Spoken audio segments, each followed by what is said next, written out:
আসসালামু আলাইকুম।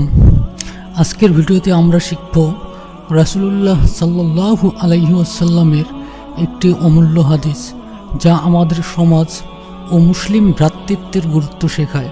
চলুন হাদিসটি শুনি এবং এর গভীর অর্থ বুঝি।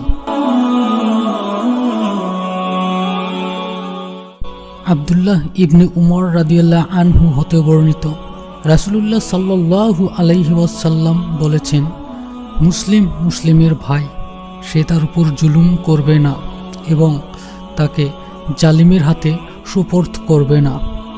যে কেউ তার ভাইয়ের অভাব পূরণ করবে, আল্লাহ তার অভাব পূরণ করবেন।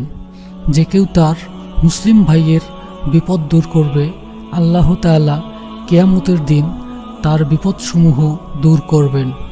আর যে ব্যক্তি কোনো মুসলিমের দোষ ঢেকে রাখবে, আল্লাহ কিয়ামতের দিন তার দোষ ঢেকে রাখবেন।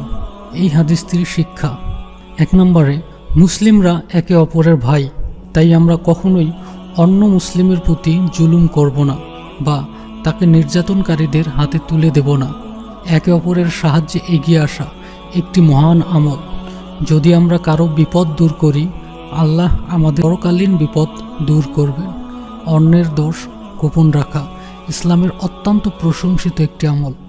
যদি আমরা কারো দোষ গোপন রাখি, আল্লাহ কিয়ামতের দিন আমাদের দোষও ঢেকে রাখবেন।